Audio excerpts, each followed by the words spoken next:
Hey, Mike! Long time no see! Oh no, how did I forget his name? What is his name? Come on. Have you ever had this moment? Someone walks up to you with a warm smile, calls you by your name, asks how you've been, and in that exact moment your brain quietly whispers a terrifying sentence. You have absolutely no idea what their name is, so you panic. You search your memory like someone frantically looking for lost keys in the dark. Nothing, just silence. Your heart speeds up, your smile freezes, and suddenly the conversation becomes a delicate dance of avoiding the one thing you should remember: their name. You say things like, "Hey, good to see you," or "It's been a while," or the classic survival line, "How have you been?" All perfectly normal words hiding one uncomfortable truth. You forgot. If this has ever happened to you, you're not alone. In fact, psychologists have studied this exact behavior for decades, and the reason people forget names has almost nothing to do with intelligence, memory strength, or how much you care about the person. The real reason is far more interesting.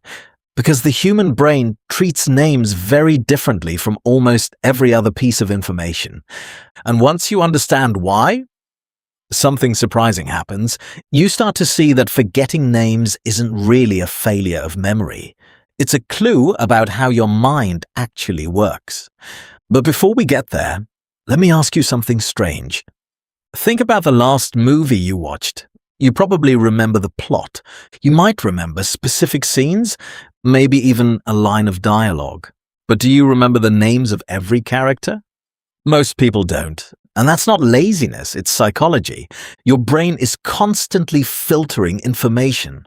Every second it decides what deserves space in your memory and what quietly fades away. And names are surprisingly low priority. Here's why. Most information we remember has meaning attached to it.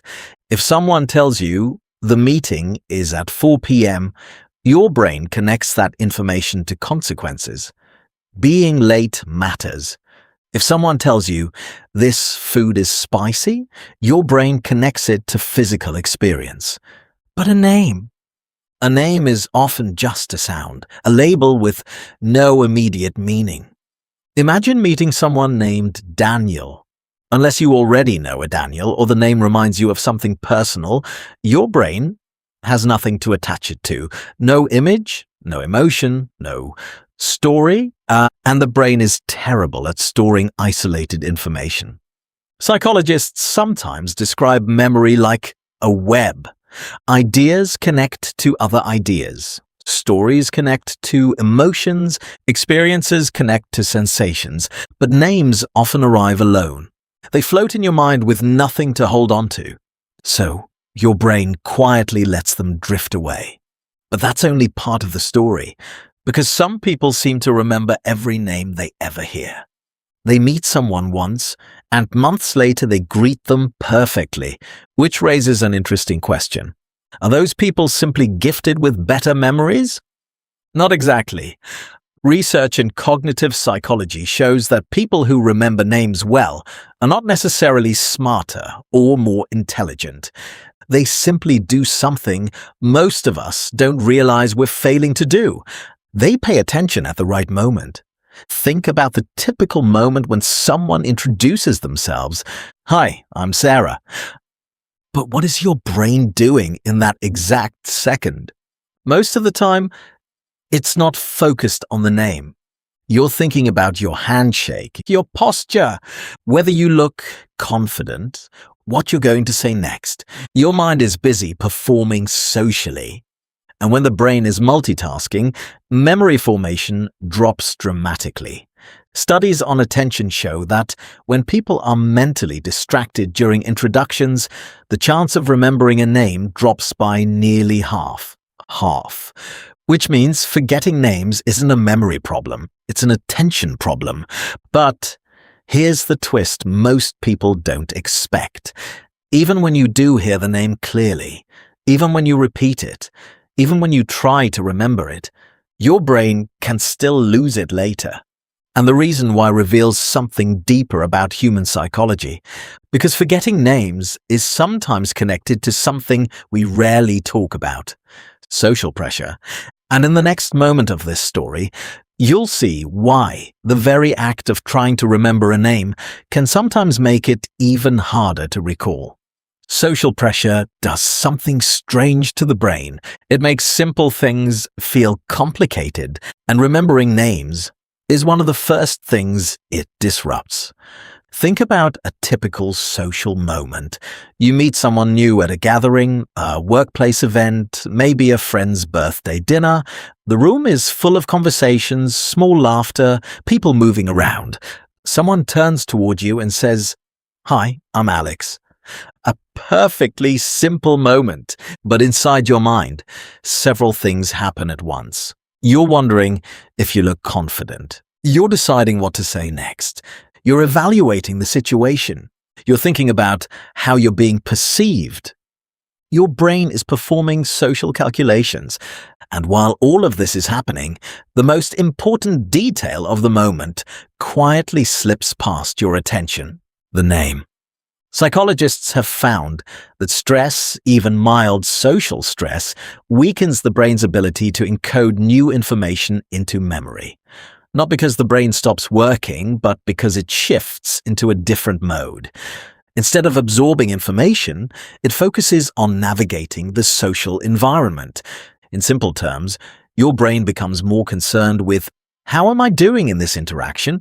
than "what did this person just say their name was?" So, the name never fully enters long-term memory. It passes through your awareness like a sentence overheard in a crowded room. But there's another layer to this that most people don't realize. Forgetting names is often connected to something deeply human: familiarity without emotional connection. Think about how easily you remember the names of people who matter deeply in your life: close friends, family members, people who changed something in your story. Their names feel anchored in memory, not because they are easier names, but because your brain has attached meaning to them. Memories connected to emotion are stored differently. They are stronger, more vivid, and easier to recall. But when you meet someone briefly, even if they are kind and interesting, the interaction might not create a strong emotional imprint. So, the name remains fragile in memory. And here's the paradox: most people feel guilty about forgetting names because they believe it means they didn't care enough. But psychology suggests something gentler. Forgetting a name usually doesn't mean you didn't care. It simply means your brain had nothing meaningful to attach the name to. And without a connection, memory struggles to hold on. There's also a fascinating cognitive phenomenon called retrieval failure. This is when the brain actually stores the information, but temporarily cannot access it.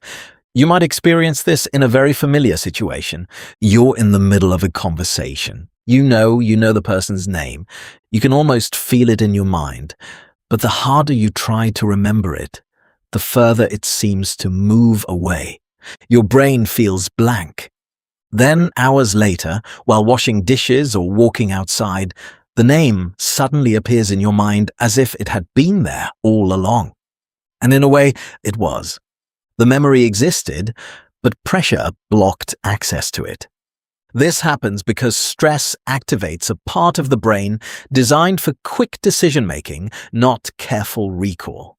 The mind becomes efficient instead of reflective, which is why the name returns only after the pressure disappears. But here's something interesting. People who are exceptionally good at remembering names rarely rely on memory alone. They create small mental anchors. When they hear a name, they connect it to something visual, emotional, or familiar. A Michael becomes Michael who loves hiking. A Sophia becomes Sophia with the bright laugh. A Daniel becomes Daniel who told that funny story. Suddenly, the name is no longer a floating label. It becomes part of a story. And the brain loves stories. But maybe the most comforting realization about forgetting names is this. It reveals something about the way humans experience each other. We don't remember people as lists of facts. We remember them as feelings, as moments, as impressions. Sometimes we remember the warmth of someone's voice, the way they listened, the way they made a quiet room feel easier to breathe in, long before we remember their name. And strangely enough, that might say something beautiful about the human mind. Because in the end, the brain does not prioritize labels. It prioritizes meaning. So, if you've ever forgotten someone's name and felt embarrassed about it, remember this: your mind wasn't failing. It was simply doing what it was designed to do, holding on to the things that felt real and letting the rest quietly drift away.